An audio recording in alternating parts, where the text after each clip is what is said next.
Samuel Eto'o annonce un ambitieux projet à la FECAFOOT. Cela est destiné aux journalistes sportifs. Il s'agit d'un atelier de formation. Il y a quelques jours, des journalistes se sont violemment agressés sur un plateau de médias.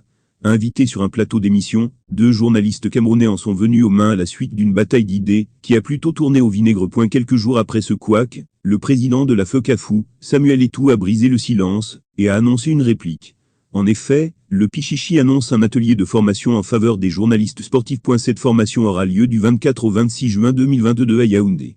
Cet atelier fera connaître davantage aux professionnels de médias la nouvelle politique de la Fédération camerounaise de football. En clair, Samuel Eto'o et la FECAFOOT trouveront une occasion pour exposer et familiariser la vision de l'institution et son projet pour la relance du football camerounais aux professionnels des médias. Ce grand moment de convivialité et de vérité est nécessaire en ce début d'une relation institutionnelle entre la FECAFOOT et les représentants de la presse qui doit durer et même être pérennisée, indique la Fédération camerounaise de football. FECAFOOT. Guerre de succession des Bulus. Des journalistes d'Amgou Belinga menacés de mort. De journalistes de la télévision VISION4, en particulier ceux de l'émission Tour d'Horizon, seraient en danger. Selon Martial Owana, qui est l'un d'eux, des menaces de mort ont été proférées contre ces derniers jours. C'est dans la dernière émission Tour d'Horizon diffusée vendredi dernier que le directeur de la rédaction de VISION4 a donné l'information.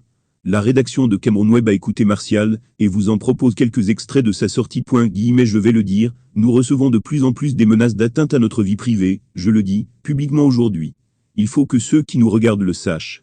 C'est Martial Owana qui le dit à l'antenne. Les dinosaures, les journalistes qui animent l'émission Tour d'Horizon sur VISION4, à la chaîne de télévision de Jean-Pierre Amgou Belinga au Cameroun, sont désormais menacés d'atteinte à leur intégrité physique.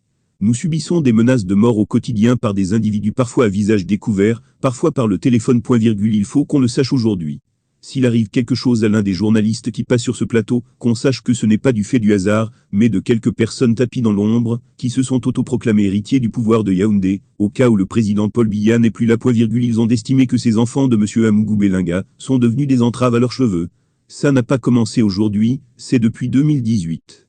Mais depuis quelque temps, il ne passe pas un jour, sans qu'un de nous ne soit menacé d'une atteinte à son intégrité physique.